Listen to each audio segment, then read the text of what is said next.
Somewhere inside every person exists a version of themselves they have never met. Not a stranger, but a possibility. The writer who never opened the document, the leader who never raised their hand, the artist whose best work still lives only in imagination.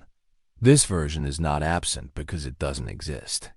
It is absent because it has never been given permission to exist. And that permission, most people believe, will arrive on its own. It won't. This is the first lie potential tells, that it unlocks itself. That one day, without warning, the conditions will align. The fear will subside. The confidence will arrive. The timing will finally be right, and the locked door will simply open. But doors do not open from patience alone. They open from a hand reaching for them even while trembling. Consider how naturally the mind constructs someday. Someday I'll start. Someday I'll be ready. Someday when things settle down. This word feels harmless, even responsible, a mark of caution rather than avoidance. But someday is rarely a date. It is a disguise. Beneath it sits not wisdom, but fear wearing the mask of patience. The mind does not say, I am afraid. It says, I am not ready yet, because that sentence is easier to live with. And this is where the trap tightens. Readiness is treated as a prerequisite for action, when in truth, it is almost always the result of it. Confidence is not the spark that ignites movement. It is the residue left behind by movement already taken.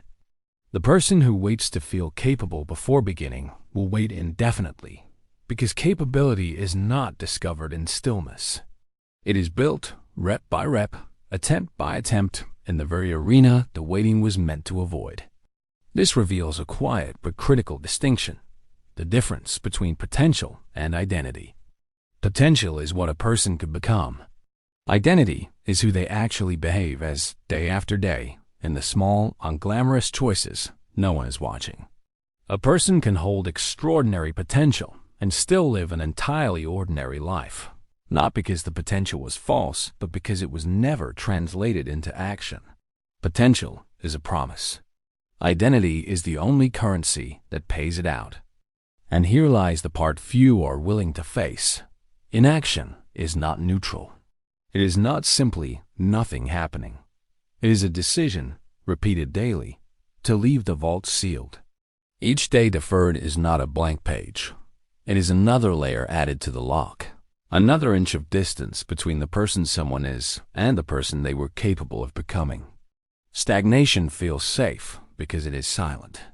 There is no dramatic collapse, no visible loss, just a slow erosion, so gradual it convinces its victim that nothing is actually being lost at all. This is why potential can stay locked forever. Not because it was small, not because the timing was wrong, not because the world withheld its opportunity. It stays locked because the person holding the key kept setting it down, convinced the door would open on its own. So the question must shift. If it is not circumstance keeping this door sealed, not luck, not timing, not external permission, then what is truly holding it shut? What invisible architecture has been engineered, quietly and instinctively, to keep a person exactly where they already are? The answer lies deeper than circumstance. It lies in fear disguised as caution, comfort disguised as safety, and identity disguised as truth. These are not accidents. They are constructed, reinforced, and defended, often without the person ever realizing they built the walls themselves. And that is where the real unlocking begins. Every prison needs an architect. Most people assume theirs was built by circumstance, a difficult upbringing, a missed opportunity, a world that didn't make room for them. But look closer, and a stranger truth emerges. The blueprint was drawn from the inside. Fear held the pencil. Comfort supplied the materials. And identity signed off on the final design, calling it just who I am. Fear is the first and most cunning architect.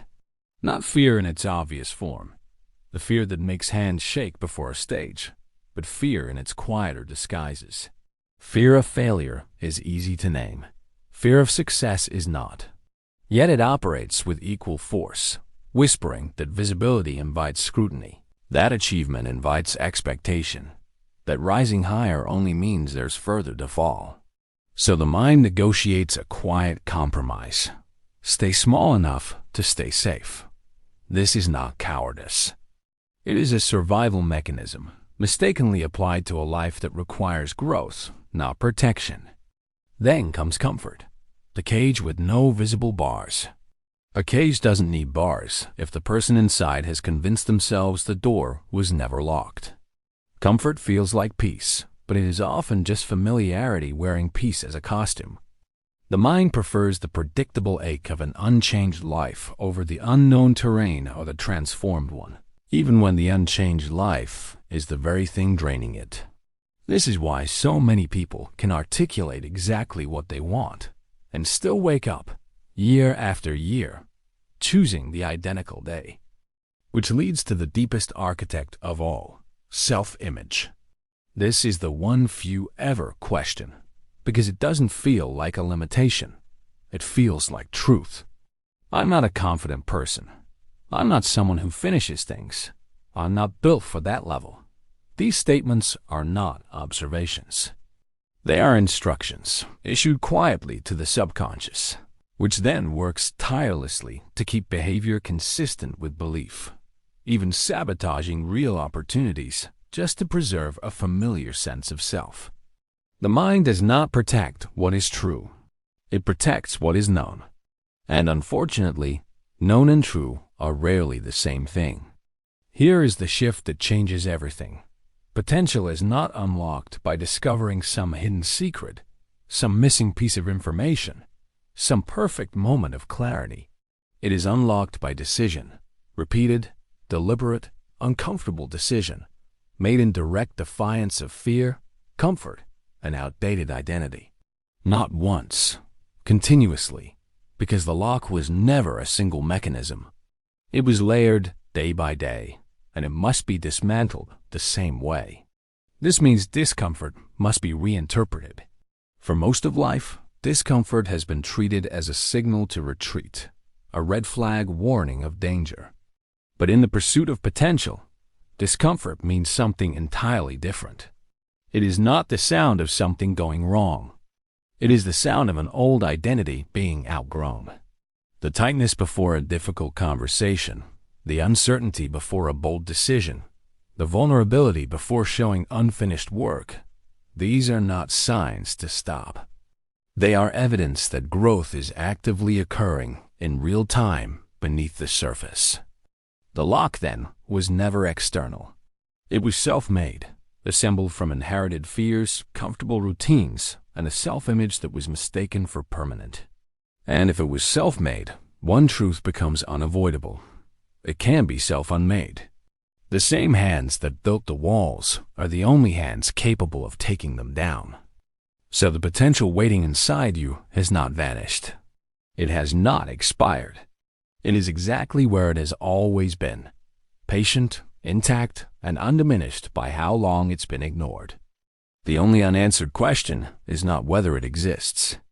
It's this: how much longer are you willing to keep the key in your own hand and leave the door closed?